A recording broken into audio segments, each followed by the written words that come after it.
आज के इस एक्सप्लेनर में हम सीधे उस दर्दनाक घटना की गहराई में चलते हैं जिसने हम सबको अंदर तक झकझोर कर रख दिया है। लखनऊ के अलीगंज में एक कोचिंग सेंटर में लगी वो भीषण आग, सच मानिए वो सिर्फ एक हादसा नहीं था, वो हमारे सिस्टम की और बुनियादी सुरक्षा ढांचों की एक बहुत बड़ी विफलता का जीता जागता खौफनाक उदाहरण है। आज हम मौजूद तथ्यों और चश्मदीदों की बातों को एक एक करके डिकोड करेंगे।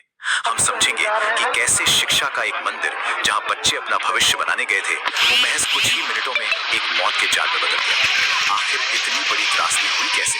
चलिए जानते हैं। एक स्थानीय चश्मदीद का जो बयान सामने आया ना, वो किसी हॉरर फिल्म की कहानी नहीं है, बल्कि एक रोंगटे खड़े कर देने वाली हकीकत है। सोचकर देखिए, 15 से 17 साल के बच्चे जो वहां बस एनिमेशन और गेमिंग सीखने गए थे, उन्हें अपनी जान बचाने के लिए क्या कुछ नहीं करना पड़ा। जब आग और धुएं ने उन्हें चारों तरफ से घेर लिया तो उनके पास पहली मंजिल की छत और छज्जों से नीचे कूदने के अलावा कोई रास्ता ही नहीं बचा था। और सबसे दर्दनाक बात, नीचे लोहे की ग्रिल लगी हुई थी, उस पर गिरने से कई बच्चों की रीढ़ की हड्डी तक टूट गई, पैरों में गंभीर चोटें आई। कुछ खुशकिस्मत थे जिन्हें वहां मौजूद लोगों ने केबल्स और तारों के सहारे किसी तरह नीचे उतार दिया। ये खौफनाक मंजर उन बच्चों की उस वक्त की बेबसी और खौफ को साफ साफ बयां करता है। अब अगर हम इस पूरे घटनाक्रम की टाइमलाइन को देखें तो मामला और भी डरावना लगने लगता है। शुरुआत होती है ग्राउंड फ्लोर पर मौजूद एक पेट शॉप से। वहां एक शॉर्ट सर्किट हुआ और आग भड़क उठी और फिर सचमुच चंद ही मिनटों में वो गाढ़ा जहरीला धुआं ऊपर की मंजिलों की तरफ तेजी से फैल गया, जहां लाइब्रेरी और वो एनिमेशन कोचिंग सेंटर चल रहे थे।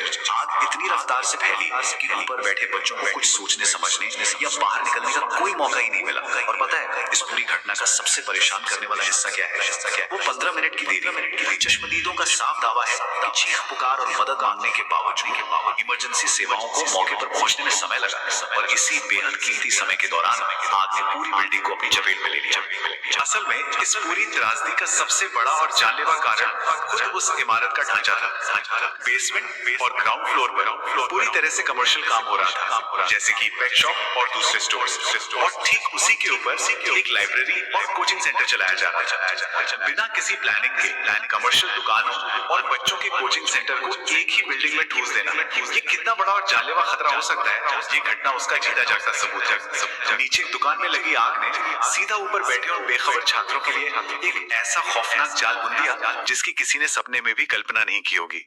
इस तरह की जो मिक्स यूज वाली इमारतें होती है ना, वो सच में छात्रों के लिए एक बहुत बड़ा और अक्सर अनदेखा किया जाने वाला खतरा है।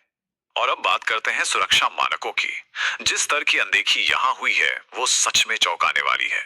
सबसे भयानक बात तो यह है कि उस पूरी इमारत में आग से बचने के लिए कोई इमरजेंसी एग्जिट नाम की चीज थी ही नहीं, जीरो।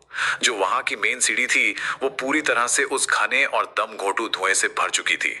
मतलब बाहर निकलने का इकलौता रास्ता भी ब्लॉक। ऊपर से अंदर मौजूद लकड़ी के भारी फर्नीचर ने आग में घी का काम किया। उससे इतना जहरीला धुआं निकला कि कुछ बच्चे तो वॉशरूम में ही फंस कर रह गए। हालात इस कदर बिगड़ चुके थे कि जब दमकल और एनडीआरएफ की टीमें वहां पहुंची तो उन्हें अंदर जाने के लिए बकायदा इमारत की बाहरी दीवारों को तोड़ना पड़ा। सोचिए, सीढ़ियों के बजाय दीवार तोड़कर और छत के रास्ते से अंदर घुसना पड़ा। ये सीधे तौर पर दिखाता है कि वहां बेसिक फायर सेफ्टी रूल्स का कोई अता पता नहीं था। यहाँ 13 का ये आंकड़ा सिर्फ एक नंबर नहीं है, ये उन छात्रों की गिनती है जिन्हें उस खौफनाक आग और धुएं के बीच से निकालकर तुरंत अस्पताल ले जाया गया। रेस्क्यू ऑपरेशन के बीच ही इन सभी को सीधे केजीएमसी ट्रॉमा सेंटर भेजा गया ताकि इन्हें बिना कोई वक्त गवाए इलाज मिल सके। इस पूरी सिचुएशन को हैंडल करने के लिए मौके पर 14 एम्बुलेंस तैनात करनी पड़ी थी और आसपास के कई अस्पतालों को हाई अलर्ट पर रखा गया था। यह आंकड़ा खुद ब खुद चीख कर बता रहा है कि यह कोई मामूली सी आग नहीं थी, बल्कि एक बहुत बड़ा हादसा था जिसने एक ही झटके में कई युवा जिंदगियों को मौत के मुहाने पर लाकर खड़ा कर दिया। अब इतने बड़े हादसे के बाद जाहिर सी बात है कि प्रशासन में भी हड़कंप मचा।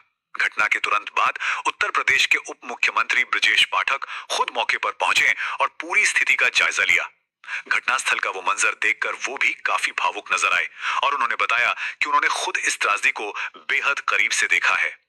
उन्होंने तुरंत एक्शन लेते हुए साफ कर दिया है कि पूर्व मुख्य सचिव और डीजीपी स्तर के अधिकारियों द्वारा इस पूरी घटना की एक हाई लेवल जांच के निर्देश दे दिए गए हैं। इस जांच का सीधा मकसद ये पता लगाना है कि आखिर ये चूक हुई कहां और भविष्य में ऐसी घटनाओं को रोकने के लिए सख्त कदम उठाए जाएं। इतनी बड़ी लापरवाही के बाद ये आधिकारिक जवाबदेही तय करना अब बिल्कुल जरूरी हो गया है। लेकिन एक बात है जो इस पूरे मामले को और भी ज्यादा विचलित करने वाली बनाती है, और वो है एक बेहद खतरनाक पैटर्न। देखिए, अलीगंज की यह घटना कोई इकलौती या पहली घटना नहीं है।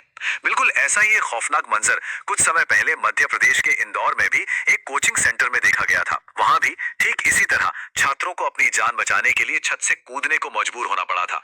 ये समानता सिर्फ इत्तेफाक नहीं है, बल्कि इस बात का बहुत बड़ा सबूत है कि देश भर में सुरक्षा नियमों की अनदेखी अब एक आम बात हो गई है। हमने पिछले हादसे से कोई सबक नहीं लिया और बिना सुधारे गए नियमों के कारण आज वही इतिहास एक बार फिर से हमारे सामने दोहराया गया है।